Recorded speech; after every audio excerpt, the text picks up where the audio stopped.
student scholars in association with Goa Headmasters Association.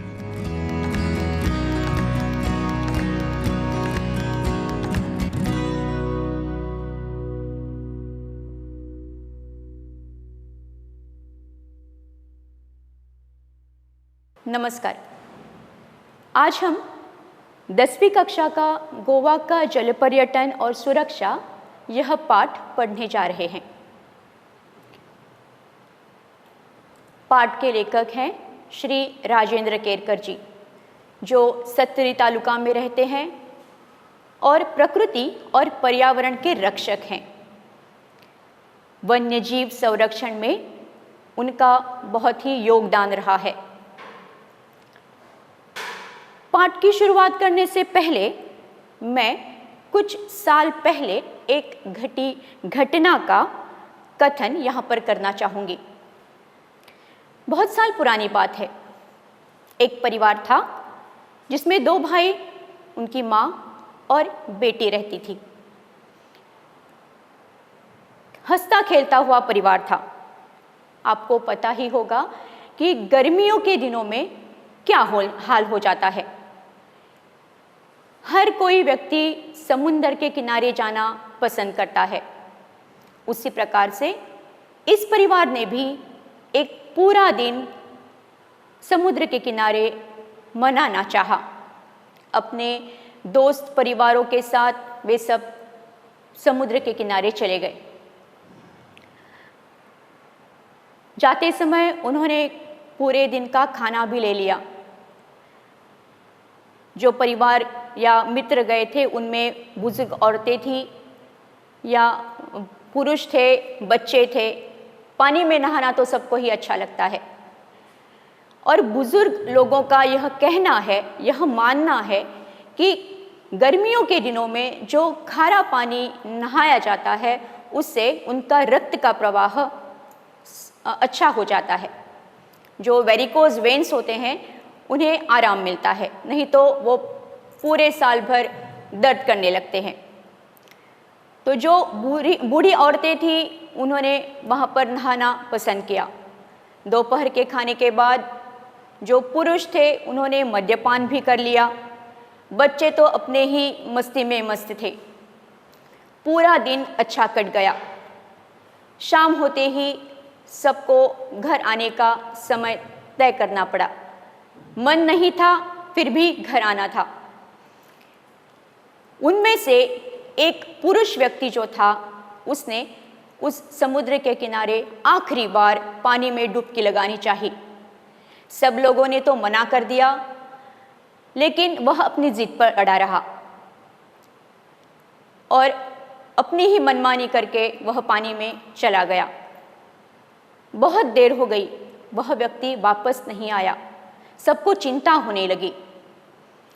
कुछ ही समय बाद जो अन्य पर्यटक समुद्र किनारे पर थे उन्होंने शोर मचा दिया। किसी ने एक व्यक्ति को लहरों में डूबते हुए देखा। शोर होने के बाद वहाँ पर जीव रक्षक भी चले गए, लेकिन समय बहुत ही दूर चला गया था। वह व्यक्ति नहीं रहा, पानी में डूब गया। यह कहानी जो है वह कहने के पीछे मेरा यह उद्देश्य है कि यह पाठ जो है, जो राजेंद्र केरकर जी ने लिखा है, उससे निगडित है। हमारा गोवा, आपको पता है, एक जेम ऑफ इंडियन टूरिज्म। हर दुनिया के पूरे लोग यहाँ पर आना पसंद करते हैं। गोवा जो भारत का एक छोटा सा राज्य है, जो अरब सागर के किनारे और सह्याद्री पर्वतमाला की गोद में बसा हुआ है, यह तो पर्यटकों के आकर्षण का केंद्र भी है। यहाँ पर जो सौसौगढ़ है, जो गोवा का सबसे ऊंचा पर्वत माना जाता है, वाघेरी पर्वत और मौल्ले पर्वत, यहाँ पर जो पर्वत हैं वह जंगलों से भरे हुए हैं, जंगलों से युक्त पर्वत शिखर हैं और दूसरी ओर जो हमारे समुद्र तट हैं, वहाँ पर जाना सबको अच्छा लगता है। पर्वतों पर ट्रैकिंग करना भी अच्छा लगता है। गोवा के जो हमारी धरोहर है वह है यहाँ के मंदिर, यहाँ की प्राकृतिक सौंदर्यता और यहाँ के समुद्र तट। दक्षिण गोवा में जो दूधसागर जलप्रपात है वहाँ पर भी जाना लोगों को बहुत अच्छा लगता है। ज़्यादातर लोग समुद्र तट पर पुराने साल को अलविदा करने के लिए और नए साल का आगमन या स्वागत करने के लिए यहाँ गोवा में आकर जश्न मनाते हैं। समुद्र किनारों पर पार्टी का आयोजन भी किया जाता है। नशे में चूर होकर लोग अपना संतुलन खो बैठते हैं और उन्हीं लड़खड़ाते हुए कदमों से पानी में चले जाते हैं। अपना संतुलन वह खो देते हैं और उनकी मौत हो जाती है। आप यहाँ पर देख रहे हैं दूधसागर जलप्रपात।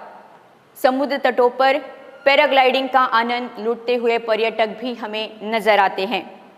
लड़खड़ाते कदमों से वहाँ पर जाते हैं तो अपना वह संतुलन खो बैठते हैं और उनकी मौत हो जाती है।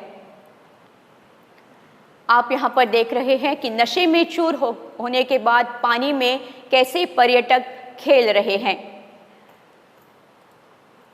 हमारे जो जीव रक्षक हैं उन्हें दूरबीन लगाकर भी वह देख रहे हैं कि किस प्रकार से लोग पानी में मज़ा लूट रहे हैं।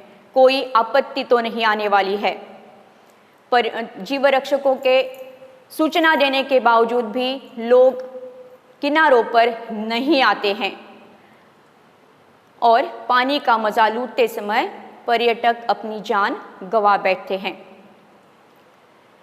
तो इस पाठ में लेखक का यह कहना है कि अगर गोवा आने वाला पर्यटक युवा वर्ग नियमों का पालन करे, पर्यटन मंत्रालय ने जो नियम बनाए हैं और मर्यादाएं निश्चित की हैं उनका पालन करे, तो दुखद घटनाओं से भी बचा जा सकता है। प्रकृति को सुरक्षित रखना हमारा उत्तरदायित्व है, हमारा कर्तव्य है, हमारी रिस्पॉन्सिबिलिटी है। यह पाठ जो है वह बहुत ही छोटा है और समझने के लिए तो बहुत ही आसान है। आखिरकार हम गोवा वाले हैं। गोवा में जो भी समुद्र तट हैं, जो भी प्राकृतिक सौंदर्यता है, उससे हम वाकिफ़ हैं। तो इस मेरा जो स्पष्टीकरण है वह आपको समझ में आया होगा। इस पाठ के पीछे जो प्रश्न दिए गए हैं उनके जवाब भी बहुत ही आसान हैं। जो मुहावरे दिए गए हैं वह भी उन्हें आप पहले ही सॉल्व कर चुके हैं। इसमें आसान कठिन ऐसी कोई बात नहीं है, सब आसान है। तो आपको मेरा यह पाठ समझ में आया होगा। धन्यवाद।